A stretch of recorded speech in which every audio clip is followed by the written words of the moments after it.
guys, Nary here from Drakewing Gamers, some of you know me on Twitter, the Gaming Dragon. Today I'm coming back at you another Let's Play episode of Echo, but this time we are going for TJ's path, because apparently Flynn's path wraps everything up, so what I'm going to do is I'm just going to go ahead and go with TJ's path. So apparently some very dark, twisted secrets get revealed in that, and oh boy, I am looking forward to it. So guys, as you know, let's go ahead and just jump right back in, shall we? For the next 18 minutes, let me entertain you. Alarm chain, you're up, and let's go. Sorry, that was really out of order. I'm still waking up. Anyway, here we go. Alright. Alright. Fuck off. Okay, who am I gonna go with? Okay, go find TJ. Alright. I'm really worried about TJ. He's a sensitive guy, and after a tongue lashing like that from someone like Flynn, I can't imagine what state he's in. I don't see him anywhere as I scan the area, but I do see some trees and bushes further up along the riverbank. Since there's really no other place to hide, I assume that's where he's at. Sure enough, I see him immediately. He's sitting down, knees drawn up with his arms folded on top of them. He's got his forehead resting on top of his arms, staring down at the sand between his legs. I stand there for a moment, wondering if it'll just be better to leave him alone. For a few seconds, I finally decide to sit down next to him, cross-legged. His ears flick in my direction, and he turns his head to the left, away from me. I notice a few wet spots between his feet. Maybe he just wants to be left alone now. Say something. I decide that I need to break the silence. Hey, TJ? He doesn't say anything or move. You know how Flynn is... He's a dick. Again, silence. Everyone knows he's a dick. No one's mad at you. He does move then, sliding his legs out straight and leaning back on his paws. He's still looking away from me, rubbing his face on his shoulder. You want to go back and eat? Finally. I can't believe he did that, in front of everyone. I'm not sure what to say, so I stay quiet. After a minute, TJ finally turns his head, looking into the river. The wind picks up, reflections from the river highlighting motes of dust that swirl up around us. His face fur is a bit messed up, spiked up in a few places from being wet. It's an unusual sight to see his fur unkempt. I mean, what the heck? TJ, unable to curse even though it would probably be the best thing for him, he adjusts his legs to sit cross-legged, like me, and wipes his face again. Did you know what he was talking about? I take in a breath, unsure about how I should approach this. I think so. TJ's ears lower.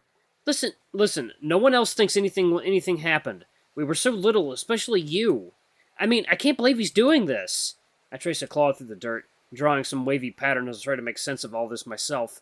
I think it's just because he was such good friends with Sydney, and he just wants more than the truth. I look sideways at TJ. He's just sitting there, looking at the ground. I guess you were the only one that saw what happened, so he only has you to go after. I saw him drown! I don't say anything, but I feel myself cringe inwardly. Pretty soon tears are running down TJ's face, but he doesn't bother to wipe them away. He's not just sad, though. He's angry. I hear it in his voice as he goes on. I saw Sydney drown, and Flynn thinks he's the only one that hurts? He thinks that he's the only one that feels like he's in a nightmare? Well, maybe. His voice cracks, and he looks away from me again, wiping at his face. Maybe I haven't told him everything because I don't want him to have those images in his head. TJ takes a moment to steady his voice, working to get his breathing back to normal. I just wish I could go back to that day. TJ, there's nothing you could have done. I know my words are meaningless crap, and I hate myself for saying them, but I have to say something. Not one of us would have been able to do anything if we were there. You would have. Well, besides, I already know I couldn't have saved him on my own. That isn't what... TJ takes a moment to wipe his face again, and when he's done, he doesn't go on. We sit in silence for a while after that, and I adjust myself so that I can lean back against a rock behind me. I pat the ground. Sit next to me, Tej. He's calmed down for the most part, and after a moment, he does crawl over to sit by me. I pick up a few pebbles and toss them into the river. Remember when we used to call it Seesaw River? Yeah. He leaves it at that, so I drop it. I rest my head back and close my eyes, only then realizing how tired I am. In some way, I can see why Flynn is so suspicious, or at least why he believes there's more to the story. There clearly is. But while I do want TJ to tell me more about what happened, I could never bring myself to ask him. I honestly feel that if I ever want to help him with his past, I should probably come to terms with it myself. I crinkle my brow, toying with the idea of going back. It's something I actively avoid thinking about. We all do. But, like Jenna said, maybe thinking about it might actually help. I dig my fingers into the pebbles on either side of me. The images come in a quick flurry, like someone cycling through a Viewmaster too fast.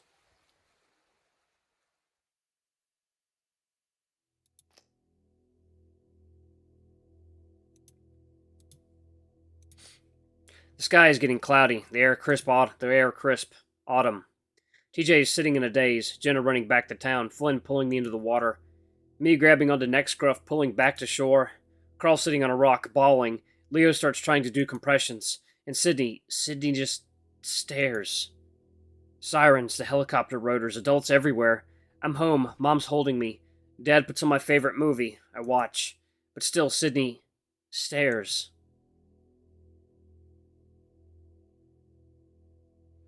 I open my eyes again and the world is blurred. The light reflecting off the river makes me squint. I rub my eyes with the back of my paw and it comes away wet. My chest hurts and so does my head, throbbing and buzzing. I look over and luckily for me, TJ is leaning back with his eyes closed like I was. If revisiting that day is so horrible for me, I can't imagine what it's like for him. I decide right then and there that I'm not going to press TJ on what happened. If he wants to tell me more, he'll do it on his own accord. I kind of just want to swim again, but at the same time I don't. That day really fucked up my view about water. He's ruined the whole trip! TJ speaks suddenly, and I look over at him. Flynn? No, he hasn't. TJ does finally look at me, then, and I'm struck by how disheveled and sad he looks. I feel anger bloom in my chest, all of it directed at Flynn. What a selfish prick! Thinking he had the right to ruin everyone's good time just because he felt like shit. If he were here right now, I'm pretty sure I'd punch him right in the gut. Listen, we don't all need to hang out to have fun. We had fun at the park with just you, me, and Carl, remember? If Flynn wants to be a douchebag, then let him. We'll do our own thing. TJ sniffs, and I see his tufted ears perk up a little. Didn't you want to go hike the trail? He smiles at that and looks at me. You didn't want to hike, I could tell. I grin. That's because it's so friggin' hot. But seriously, we didn't come here to lay in a motel all week. And we can bring water. Just dump it on yourself every half hour. That's how I manage, along with taking plenty of breaks. TJ leans back and spreads his legs out. I can see he's starting to get excited at the prospect of hiking, and that makes me feel better. Well, what are you kitty? All these kitties all in this area are so cute. What are you babies doing, you sweet babettes? Well, if you're able to do it, I guess I shouldn't complain. I look over his fluffy form, which by itself is enough to make me sweat even more than I already am. You know, I always thought you'd go back after you graduated high school. The Great White North, I say dramatically, nodding upwards as if that's where it is. Your parents did. TJ's family moved to Echo when he was only 6 from a small town called Wasachua. His dad got a job in Echo to survey the land, or do something with the wildlife. I can't remember exactly what it was. Oh, well, I don't really remember it, but I might after I graduate. They have some things up there that sound really nice. Free healthcare? Ha, that I guess, and snow. For a moment, I wonder if snow is to a lynx as water is to an otter. Water is to an otter. A lot of snow did sound kind of exciting to me, though. Here we'd be lucky to see a single dusting of it in a year. So you're serious about hiking with me? Of course! I'm gonna bring some of my equipment, too. I think I want to get some shots of the canyon. Okay. He waggles his furry feet back and forth, and I hide a grin at that enthusiasm. Alright, so we're going to have to get up around 6. Oh. I want to be able to make it to the canyon for lunch where we can rest for an hour or two, then... You can tell how excited TJ is by how much he talks. Well, if anyone's good at planning things out at a ridiculously meticulous level, it's TJ. We sit there for another 20 minutes or so and just talk, mostly about school and what our plans are once we graduate. So, I'm a little less nervous about copyrighted music now because I've been using that YouTube's mute music tool in their editor, and wow, it works really, really well. And it only changes it ever so slightly, so that's pretty useful. So I don't know, I might start having music up a little bit more. I promised TJ that we'll meet up again before I do. That's when I get a text from Jenna asking where we are. I stand up, brushing off my pants before reaching down to help TJ up. Well, better go back. Guess they're all wondering where we are. When we get back, everything's packed up and in the van, along with Carl and Jenna. Leo's leaning against the van, waiting for us, his paws in his pockets. He looks at me, then over at TJ, obviously trying to gauge his mood. Everything good? Yeah, TJ answers before I can, and whether or not he actually is okay, he sounds happy enough. Well, alright then. We get in the van at that point. No one's saying anything as we make the short drive back to the motel.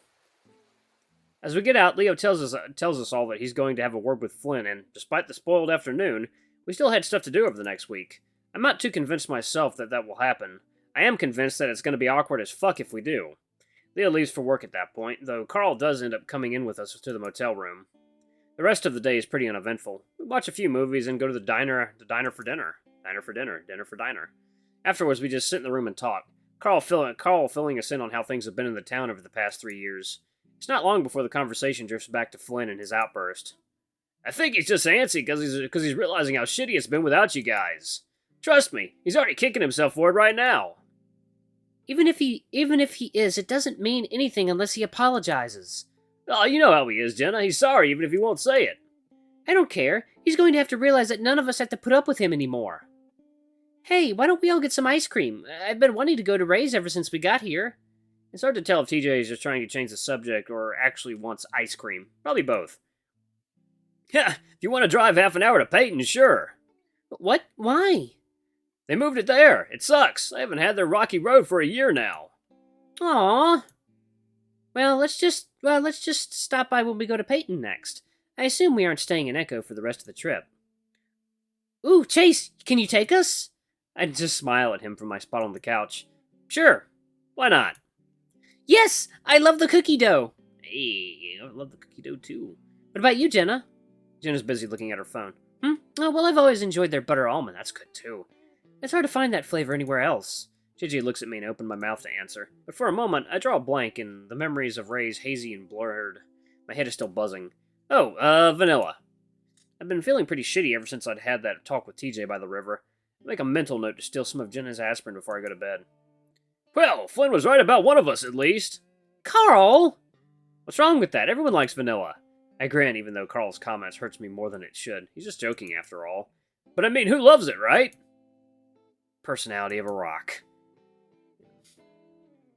Yeah, I think it's a good answer, especially if you put toppings on it. The buzzing picks up, and I feel a dull pulse behind my eyes. The three of them continue to talk amongst themselves as I lean my head back against the couch.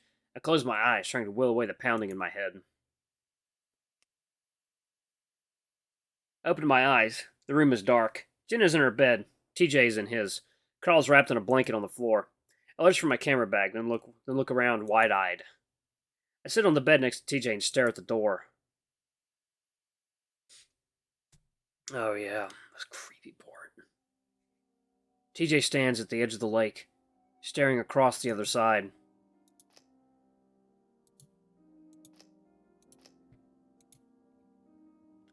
He has one paw in his pocket, the other holding a beer. He takes a drink from it. TJ doesn't drink beer. He pulls the tab off the top, then flicks it towards the lake. It whizzes like a weed cutter, skipping across the water and kicking up spray. Suddenly his ears snap up and he sees something I don't. He turns and starts to run. He's at a dead sprint when his legs snap out from under him and he falls to the rocks, beer splashing everywhere. A chain is pulled taut from the lake, connecting to his ankle. I get up, wanting to help, but I can't. I look down. My wrist and ankle are chained.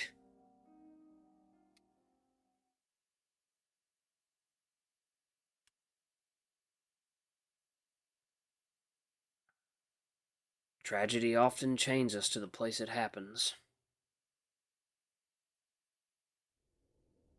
The sun is bright, and I'm pretty sure I can smell the fur searing on the top of my head.